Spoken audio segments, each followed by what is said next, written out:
If you want to retire early, it's safe to say a financial plan can help, but when you hear financial plan, you might hear investments, and your cousin might hear insurance, and your neighbor might hear taxes. So there's a lot when it comes to a financial plan. The goal today is to distill it all the way to fully understand what are the rules of thumb that you should absolutely avoid when it comes to an early retirement, and what are the rules of thumb that you should follow based off of my conversations with clients, based off my experience in seeing what really works when it comes to having a successful early retirement and everything in between. So I'm going to go over that today. But before I do, if you are a new listener to the show, a very warm welcome. I want to give you all the tips and guidance so you can feel confident in your ability to retire early, call it before age 65. So some people are listening to the show in their late 40s, others early 50s, some early 60s, and you want to feel confident that number one, you don't run out of money, and number two, you optimize what you've worked so hard for. So let's hop right in. And before I do, once again, as always, I make this content on YouTube as well. So if you'd prefer to see my face as we're going along this, as I make examples, you can of course digest the content that way. And lastly, this is of course what I love to do. So if this is of interest, feel free to check out in the description how to work with me. But let's hop right in. With that being said, the first rule of thumb I want you to avoid is the 100 rule. And what this says is very cookie cutter. And if you've been listening to the podcast for some time, you know I'm anti-cookie cutter. I'm all about customization because you've worked too friggin' hard to not absolutely make the most out of your investments. And what this is saying is if you subtract your age from 100, that's the amount that you should invest in stocks or in equities. And so let's pretend you're 50 years old, subtract 100, you should have 50% in equities. Let's pretend you're 60 years old, subtract from 100, you should have 40% in equities. And the idea is not horrible, meaning, okay, the idea they're trying to portray here, as you get older, you should own less equities, be less risky. Now, when I say risky, I'm putting that in quotation marks because what is risk? Now, this can be a very long conversation, but it doesn't need to be, and here's why. When people define risk, they define it normally as the not so fun ups and downs, if you will, otherwise known as volatility of the stock market, but that's short-term risk. To me, the real risk is that you could have done more trips, you could have retired earlier, you could have spent more, and you didn't because you didn't have a full understanding of what your portfolio can support. And when I say support, meaning the difference of equities versus fixed income versus cash versus alternative investments, what is that optimal mix? So when people say how much, should I have in equities, I say, what are all of our income sources? Because let's take two people. Let's pretend one person has a pension that supports everything that they need and they have an additional $1 million. Should they be fully invested in stocks, or should they have a, call it 50% allocation to equities if they didn't need the money? Well, I would argue in that case, it might make sense if they have a pension that supports all of their income needs, that the remainder of their investments can be invested in equities, considering they're not tapping into those to support lifestyle. That's without talking about Social Security or rental income or inheritance or anything along those lines. But if we take someone else, and let's pretend this other person doesn't have a pension, but they've saved, they've invested well, and they now have a portfolio worth $1 million. So that person be invested 100% in equities, more often than not, the answer is no, because the last thing you want to have happen is the market pulls back. So the market goes down.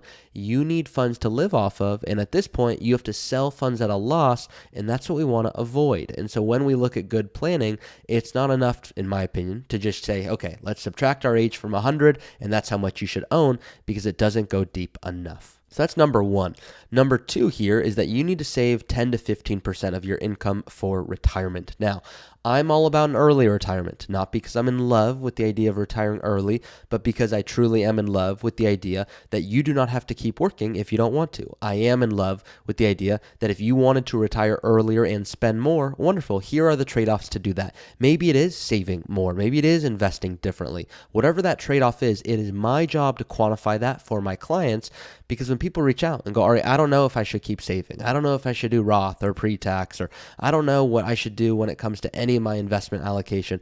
I go, how on earth could you know if you haven't gone through a planning process? And so not that any of you are feeling bad, but I don't want you to go through a plan either with myself or some other advisor that resonates with you that focuses on early retirement planning.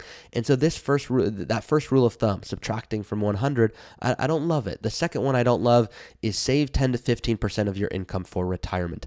I get why people talk about this, and Dave Ramsey often talks about this, but my issue with it is, let's pretend your salary is $60,000 and you want to save 10%. Well, if you save $6,000 every single year and you don't invest that well, odds are inflation is going to eat you up and you're not going to have enough to retire. So as opposed to taking a percentage basis, I would first like to go, okay, based off of income, based off of all these moving pieces in my life, taxes, cash flow, and so many other moving pieces, we need to understand comprehensively, one, what can you save that doesn't allow you to absolutely sacrifice quality of life today? I mean, if you're bringing in $60,000 and you want to max out your 401k, okay, good luck with that, because if you're going to put 25 or 30,000 bucks to that, reality is I don't know how you're going to be able to do some other things in terms of, traveling today and making sure you're putting food on the table and getting to still go out to eat and do some fun things. So it's about managing, okay, yes, we do need to save for an early retirement. And guess what? I'm kind of making it sound like, okay, you kind of need to not save or not save too much. I'm not saying that at all. I want this to come across as, if you want to retire early, guess what? We need this income for 40 plus years. So I need to make sure we are saving and investing really well. On the flip side, I don't want you to just go, oh my gosh, Ari, yep, I've heard the podcast so many times. I need to save and invest 20, 30%. And if I don't, I won't be able to retire early. No, there's more to it. It's how much are we going to spend? How are we invested? Are we doing those tax planning techniques that I've talked about in other episodes? So there's more to it than just save 10 or 15%. Why I do like it is save something and commit to it. If that's 15% earlier on in your career and you've stuck with that and it's worked well for you, awesome, keep doing it. But the reality is, if you, for example, have a healthy salary, call it $500,000, do you need to save 10% of that? If you're not saving $50,000, are you going to be okay? Yeah, you still might be okay. So this percentage, not a rule of thumb that I go, hey, if you're not doing 10, 15%, it's not that you're not going to be okay. And even if you are doing it, it doesn't mean, yes, you are in a position to retire early. The last rule of thumb before I go into some positives here, I know it can seem like a negative episode. That is not my goal, of course. Just want to make sure you're not spending time thinking about things you shouldn't be, in my opinion, of course. The last one is that 4% rule in retirement, and it's the idea that if you have $1 million and you take 4%, that's $40,000, you can be rest assured you won't run out of money for 30 plus years, but the study doesn't go deep enough. That's a study done by Bill Bengen, and it was fine years ago before other studies came out, which showed that the reality is you can take out a lot more than that, between 5.2 to 5.6%, so not 4%, not 40,000 of $1 million, but closer to 52 to 56,000 if you're doing the right things, investing the right way. And that's investing from determining based off how markets are performing. It depends based off of specifics in terms of the withdrawal strategy. When you pull income, what account are you pulling from? So there's more nuance to it, but the idea that you just have to rely on this 4% rule, and you have to keep saving and saving and saving, and until you have $2 million and you can pull $80,000, that's just not the case anymore. If you invest well and you do the right things, you can be confident that you can take more than 4% out. And by the way, that 4% study was done for 30 plus years. So if you retire at 65 and you follow that 4% rule, it was shown that you could last till 95. The reality is, if we're looking at retirement and an early retirement specifically, you need this money to last for 40 plus years. So not 65 to 95, but maybe 55 or maybe 60 to 100. And I don't want you to run the risk of running out of money, especially if there's a long health expectancy. So because of that, I want to make sure that we're doing the right things. And the right thing is following a good withdrawal strategy based off of modern financial planning and recent studies. Not saying we have to rely on that entirely, but to go, let's use that as the base case here. So those are 3 rules of thumb to just please avoid that. Subtract your age from 1 to 100, save 10% or 15% for retirement, and then using that 4% rule in retirement. Now let's hop into some fun stuff. The fun stuff that I'm smiling as I'm recording this episode, which is the rule of 10. This is a rule of thumb I do want you to consider following, and here's why. The rule of 10, that's for big discretionary purchases. I want you, whenever you make a big purchase, to reflect on how that would make you feel in 10 days, 10 weeks and 10 years. The perspective of the 10 days, weeks, and years really makes you think differently before you make a big purchase. And so if that's anything from a home to, wow, in 10 days from now, yeah, I think I'd still love this home. It's new. 10 weeks from now, yeah, it's exactly what I could see myself in. 10 years from now, maybe it's not quite 10 years, but you still go, yeah, this is something that I really feel confident in.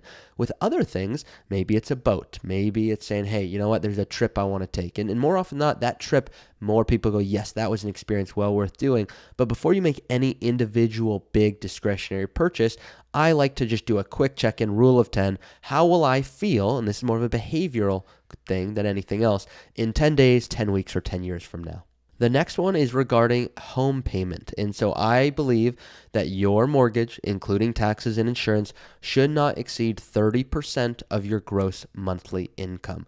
So when people talk about how much home can I buy, what's a sustainable amount of home that I can afford, this is an amount that to me, I go, okay, how much income would we possibly need monthly to make sure that we would be okay and probably not have to sacrifice our other goals. So when people look at their income and they determine, okay, am I above that amount? Am I below that amount? 30% of a gross monthly income, to me, your home, your mortgage, your including taxes and insurance should not overtake that. Now, the reality is if there's other inheritance, or if you go, you know what, Ari, I'm just someone different where I'm never going to stop working. I don't know exactly what I'm going to do, but I just love the idea of doing something for the next 20 years, whether it's part-time income or you go, you know what, my spouse and I, we have a significant age gap between us. There are always more considerations here, but when people talk about how much house can I afford, that 30% gross monthly income, that's the first place I like to start. It's a rule of thumb because more often than not, that makes sure that you can still accomplish your other goals. The last thing I want to have happen is you see that dream home, you get that dream home, and now all of a sudden you're feeling really good, but there's something in the back of your head that before you go to sleep, maybe you're wondering, am I going to be able to retire early? Am I going to be in a position to support what's ultimately what's most important to me, which to most people is having their time optimized. So having control over that time. That's my second rule of thumb. And my third one is an interesting one. It's I want you to spend 5 to 10% of your income on you. Now, I'm not talking about rent. I'm not talking about a mortgage. I'm not talking about the insurance that you pay on your car. I am talking about fun you. And here's an example of that. Right now, I play soccer. I love playing soccer, and I'm actually a part-time owner of a semi-professional club team here in soccer, and I love playing on that. Now, our semi-professional team does not make money, but that's not why I do it. That goes in my fun money category. When I look at my auto insurance, to me, that is not fun money. That is a bill. Yes, I need it. Yes, it's important, certainly, but that is not in my fun money category. And I've seen so many people that reach out to me. They show me their budget, and I'm seeing 1 to 2% of actually what they're earning being spent on the enjoyment of the day-to-day life. And I want to make sure that, yes, as we're thinking of the long term for an early retirement, yes, we are on track for that. But I also need to make sure you are enjoying what you are working so hard for today. And that is so often forgotten. And sometimes you just need permission to see it from a professional. Sometimes it's, hey, I just don't have other things I know I would want to spend money on. I'd rather have that go towards the future. And that's okay too. But separate it from a mental accounting perspective. Create a different account. And that you can title, if you'd like. I have clients that do this, fun money account, and they'll put $500 a month towards that, and they know if they want to tap into that, they can do so guilt-free entirely, and that can be invested for them. It can be not invested. I've seen it every which way you can imagine, but it's about really making sure as you are saving and investing and you're doing the right things, if you're maxing out your 401k, if you're saying, yes, Ari, in addition to that, I'm doing a Roth IRA, we're doing some, call it $1,000 a month, if you will, to a brokerage account on top of that, but I still find there's a few $100 left over at the end of the month. What do? I go, enjoy it, please, because the reality is, yes, you can keep saving. Yes, you can keep investing. Will it put you in a better spot financially? You bet yourself it will. You could hear what I was about to say there, but you bet it will. And so my goal here is to allow you to have confidence to please go do more of what you want to do. And maybe it's not changing lifestyle. Maybe you're still going to go travel, but you're going to do it a little differently, or take a few extra days, or not worry about what that means for work when you come back. And so it's just saying, how can we align this? And As you can imagine, personal finance is more personal than finance. A lot of these rules of thumb are behavioral, and we are all susceptible, no matter how amazing you are, to common behavioral traps. And these rules of thumbs help to place some guardrails, if you will, to our own behavior. I joke to my clients, but I go, hiring me is almost like going bowling, where right now you could bowl and you might get a gutter ball, you might get a spare, you might get a strike, but you also might do a few gutter balls. There might be a few spares, then a few gutters. There might be a lot of strikes. There might be a few pins that go down. And my job is to act like the bumpers. So I want you to be going through life with the bumpers up. I won't let my clients underspend. I won't let them overspend. I want to make sure you're doing everything you want to do, what's most important to you, and I'm keeping them accountable to truly what's most important to them, so you can go, hey, Ari, here's what I care about most in life. Help me accomplish that. Then it's my job to look at the taxes, look at the investments, make sure you're protected from an insurance perspective. So there's a lot to it. And if you can't tell already, I love doing it. And if this is something you're interested in, you can always reach out to me in the description below. If not, that's perfectly fine as well. I know a lot of people are listening to this right now. They just want this information. They want the education, and I am happy to provide it. That's why I love doing what I do.